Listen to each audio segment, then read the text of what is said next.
marah-marah nggak tahu, saya nggak dengerin pastinya sih.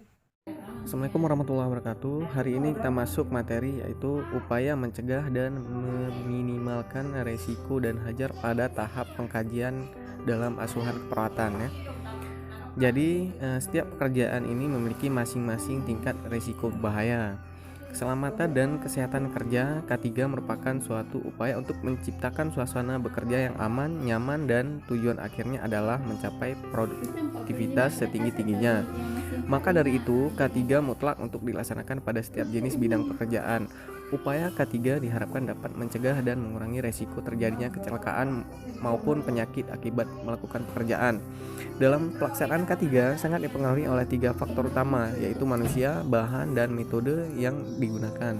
Yang artinya ketiga unsur tersebut tidak dapat dipisahkan dalam mencapai penerapan K3 yang efektif dan efisien. Untuk mencegah terjadinya kecelakaan dan penyakit akibat kerja, maka di setiap perusahaan yang memiliki tenaga kerja lebih dari 100 orang dan memiliki resiko besar terhadap kecelakaan dan penyakit akibat kerja wajib menerapkan program keselamatan dan kesehatan kerja. Menurut ILO, keselamatan dan kesehatan kerja ketiga adalah menjaga dan meningkatkan kesejahteraan fisik, mental, dan sosial seluruh para pekerja dan pada semua sektor pekerjaan. Mencegah pekerja terjangkit penyakit yang disebabkan oleh kondisi pekerjaan, melindungi pekerja dari risiko yang berdampak buruk pada kesehatan, menempatkan dan menjaga pekerja dalam lingkungan yang sesuai dengan kondisi fisiologi dan psikologi, menyesuaikan pekerjaan dengan pekerja, serta pekerja dengan pekerjaannya. Pengertian resiko dan hajar sendiri yaitu hajar merupakan semua sumber, situasi, ataupun aktivitas yang berpotensi menimbulkan cedera atau kecelakaan kerja atau penyakit akibat kerja. Sedangkan resiko dapat didefinisikan sebagai suatu kombinasi dari kemungkinan terjadinya peristiwa yang berhubungan dengan cedera parah atau sakit akibat kerja dan terpaparnya seseorang atau alat pada suatu bahaya. Upaya mencegah dan meminimalkan resiko dan hajar pada tahap pengkajian asuhan keperawatan, yaitu pengkajiannya adalah pemikiran dasar dari proses keperawatan yang bersifat sistematis dan bertujuan untuk mengumpulkan informasi atau data tentang pasien agar dapat mengidentifikasi, mengenali masalah-masalah, kebutuhan kesehatan dan keperawatan pasien baik fisik, mental, sosial, dan lingkungannya. Jadi pengkajian merupakan tahap awal dan dasar utama dari proses perawatan. Dalam proses pengkajian, biasanya seorang perawat bertugas untuk mengumpulkan informasi berkenaan dengan kondisi klien, baik melalui pasien pribadi atau melalui keluarga, rekam medis, tenaga kesehatan, dan lainnya. Informasi yang dikumpulkan oleh seorang perawat haruslah berupa fakta dan aktual. Keselamatan awal seorang klien ditentukan dari cara seorang perawat melakukan proses pengkajian. Seorang perawat harus mampu mengumpulkan informasi mengenai kondisi pasien secara akurat, tepat, dan aktual. Jika seorang perawat melakukan kesalahan pada tahap awal ini, maka akan terjadi pula kesalahan pada tahap selanjutnya yang dapat mengancam keselamatan nyawa pasien. Oleh karena itu, pada tahap ini perawat harus mampu mengidentifikasi secara benar dan meningkatkan komunikasi secara efektif agar tidak terdapat informasi yang salah dimengerti oleh perawat atau informasi yang tidak tepat. Selanjutnya, contoh hajar dan risiko bagi perawat saat melakukan pengkajian. Dalam melakukan proses pengkajian dan perencanaan pada pasien, perawat harus memperhatikan hajar dan risiko yang kemungkinan terjadi, seperti pelecehan verbal saat berkomunikasi dengan pasien dan keluarga, kekerasan fisik pada perawat ketika melakukan pengkajian, pasien dan keluarga acuh tak acuh dengan pernyataan yang diajukan oleh perawat ataupun pertanyaan. Yang selanjutnya, resiko tertular penyakit dengan kontak fisik maupun udara saat pemeriksaan fisik. Dan selanjutnya, perawat menjadi terlalu empati dengan keadaan pasien dan keluarganya.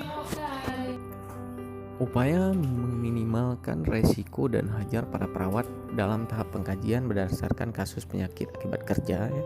Contoh kasusnya seperti seorang perawat berinisial R, 27 tahun, melakukan pendekatan untuk mengumpulkan data dan salah satu pasiennya mengamuk, berteriak, dan memukul-mukul kepalanya ke dinding. Dia mencoba menghentikan dan menenangkannya, tetapi pasiennya secara emosional malah menendang dadanya, membuat dia terluka dan membuat mentalnya tergoyah seharian. Jadi berdasarkan kasus tersebut dapat disimpulkan bahwa yang hajarnya yaitu perawat mendapatkan kekerasan fisik sekaligus verbal pada saat melakukan pengkajian terhadap pasien. Dan berdasarkan risikonya yaitu perawat mengalami luka dan mentalnya tidak stabil. Beberapa macam upaya perlu dilakukan sebagai tindakan pencegahan. Upaya-upaya tersebut dapat dilakukan baik dari pihak pasien, perawat maupun dari pihak manajemen rumah sakit. Berikut beberapa upaya yang perlu dilakukan untuk mencegah terjadinya kekerasan fisik dan verbal pada perawat saat melakukan pengkajian berdasarkan kasus tersebut ya. Yang pertama, perawat harus melakukan setiap adanya tindakan kekerasan dalam bentuk apapun kepada pihak rumah sakit. Jadi harus mengantisipasi ya. Yang kedua, itu memberikan pengertian kepada pasien agar memperlakukan sesama manusia dengan dasar martabat dan rasa hormat. Yang ketiga, dalam melakukan kontak kepada pasien, perawat seharusnya menjadi pendengar yang baik. Salah satu teknik pengumpulan data pada pengkajian adalah wawancara. Saat melakukan wawancara, perawat harus menempatkan diri sebagai tempat curhat pasien sebaik mungkin ataupun mampu berperan sebagai role model ya.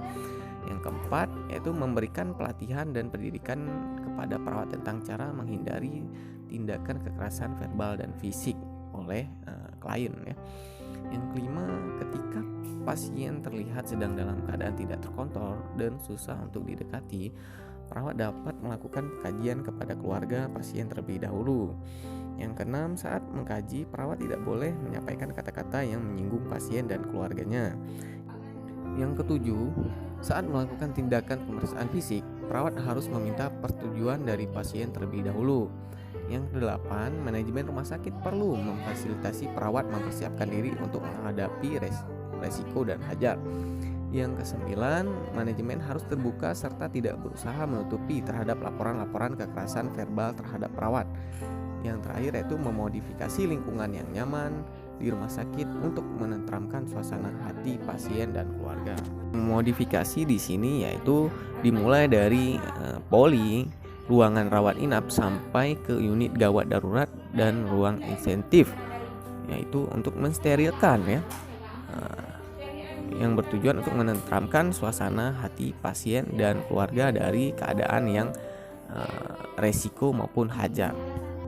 Selanjutnya, upaya mencegah dan meminimalkan resiko dan hajar pada perawat dalam tahap pengkajian berdasarkan kasus penyakit akibat kerja, yaitu dapat dilakukan. Yang pertama, batasi akses ke tempat isolasi. Yang kedua, menggunakan APD dengan benar. Yang ketiga, SOP memasang APD. Jangan ada sedikit pun bagian tubuh yang tidak tertutup APD. Selanjutnya, petugas tidak boleh menyembunyikan wajahnya sendiri ya. Selanjutnya, membatasi sentuhan langsung ke pasien. Yang selanjutnya, cuci tangan dengan air dan sabun setelah atau sebelum ke ruangan pasien ya. Yang selanjutnya, bersihkan kaki dengan disemprot antiseptik ketika meninggalkan ruangan tempat melepas APD. Yang selanjutnya, lakukan pemeriksaan berkala pada pekerja. Yang terakhir, yang kesembilan, yaitu hindari memegang benda yang mungkin terkontaminasi. Sekian, terima kasih. Mungkin hanya ini yang dapat saya sampaikan. Lebih dan kurang saya mohon maaf. Apabila ada pertanyaan, silahkan bertanya. Saya akhiri. Assalamualaikum warahmatullahi wabarakatuh.